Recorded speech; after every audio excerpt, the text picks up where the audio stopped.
Despite exerting unparalleled pressure on member states, the U.S. could not stave off the General Assembly vote on Thursday, condemning Donald Trump's decision to recognize Jerusalem as Israel's capital. The UNGA passed the draft resolution, which declared the Jerusalem decision to be null and void by an overwhelming margin, with 128 states voting in favor and 9 against, with 35 abstentions. The results came after days of threats from the U.S. delegation to the United Nations and from Trump himself, who said earlier in the week that he would consider cutting funding to any country that voted against the U.S. They take hundreds of millions of dollars and even billions of dollars, and then they vote against us. Well, we're watching those votes, Trump told reporters on Wednesday. Speaking before the General Assembly vote, Nikki Haley, U.S. ambassador to the UN, said that as the largest donor to the international body, the U.S. had a legitimate expectation that its goodwill would be recognized and respected. When a nation is singled out for attack in this organization, that nation is disrespected. What's more, that nation is asked to pay for the privilege of being disrespected. In the case of the U.S., we are asked to pay more than anyone else for that dubious privilege, Haley said. If our investment fails, we have an obligation to spend our resources in more productive ways. Aide for Influence Al Jazeera's Mike Hamill, reporting from UN headquarters in New York after the vote, said while the results were a very strong response to the Trump administration's threats, the high number of abstentions came as a surprise. 35 countries abstained from the vote, including Canada, Mexico, Rwanda and Uganda. Meanwhile, Guatemala, Honduras, Marshall Islands, Micronesia, Nauru, Palau and Togo voted against the resolution, alongside the U.S. and Israel. The campaign waged by the United States in preceding days may well have produced this increase in the number of abstentions, and certainly led to at least one or two of those votes against the draft resolution, Anna said. But Juan Cole, history professor at the University of Michigan, has questioned whether Trump's threat truly had an effect on the results. The U.S. doesn't give out much aid, and therefore can't hold it over the heads of many other countries. The aid it does give out is for establishing U.S. influence, Cole wrote on his blog, Informed Comment, ahead of Thursday's vote. Cole said punishing countries like Egypt, which voted in favor of the General Assembly draft resolution and sponsored an earlier motion at the UN Security Council to condemn the U.S. Jerusalem decision, would likely simply diminish U.S. standing at the UN and with the countries it rules by charity. It would also harm U.S. companies since a large amount of U.S. aid comes in the forms of American-made military equipment, Cole wrote. The Egyptian government has more military helicopters than it knows what to do with, and they're just stacked in warehouses.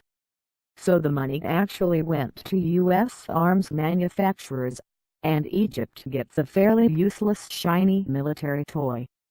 Trump would be hurting U.S. corporations more than Egypt if he cut it off. Without U.S. influence in the form of foreign aid, countries like China and Russia might step in, he added. I very much doubt anyone will pay attention to Trump's threats. Types of U.S. aid in 2015. Broadly defined U.S. foreign assistance totaled approximately $58.6 billion and amounted to 1.3% of the total federal budget, according to a Congressional Research Service report. Nearly half of that year's aid, 43%, went to bilateral economic development programs, 35% went to military aid and other security assistance. 16% was earmarked for humanitarian programs and 6% went to support multilateral institutions, the report found. But since taking office last January, The Trump administration has made a concerted effort to slash U.S. foreign aid spending. In March, in line with the President's America First mantra, the administration announced plans to slash foreign aid by 28% for 2018, according to a White House budget document. The U.S. said it intended to give the Department of State and USAID, the main agency that administers U.S. assistance funding, $25.6 billion to distribute for the year, the document states. The president's proposed cuts incited pushback from U.S. lawmakers and other officials, however. More than 120 retired U.S. generals and admirals penned an open letter last February, urging Washington not to cut funds for diplomacy and foreign aid. In April, more than 36 U.S. senators, including a few Republicans, said any cuts to foreign assistance were counterproductive. Ultimately, the U.S. has budgeted to spend $25.8 billion on foreign aid next year, according to a federal government website that tracks U.S. spending, federalassistance.gov. Washington plans to give Israel $3.1 billion for 2018, making it the largest recipient of U.S. aid, followed by Egypt $1.38 billion and Jordan $1 billion. But a large portion of U.S. aid comes in the form of what is called Foreign Military Financing (FMF), or the ability to purchase US-made weapons, military services or defense training. FMF may be administered as a loan or a grant. All $3.1 billion the U.S. intends to give Israel next year will be in the form of FMF, for example. By contrast, the amount of U.S. aid requested for 2018 for the West Bank and Gaza Strip totals $251 million, according to another report by the Congressional Research Service (CRS).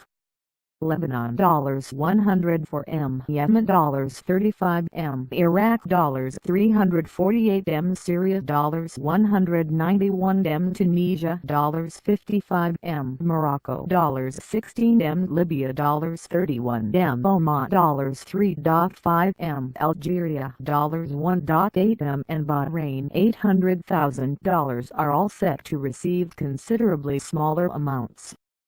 Earlier this year, the Trump administration also proposed a 12% cut of overall bilateral aid to the Middle East and North Africa, largely by ending FMF grants to Bahrain, Iraq, Lebanon, Morocco, Oman and Tunisia.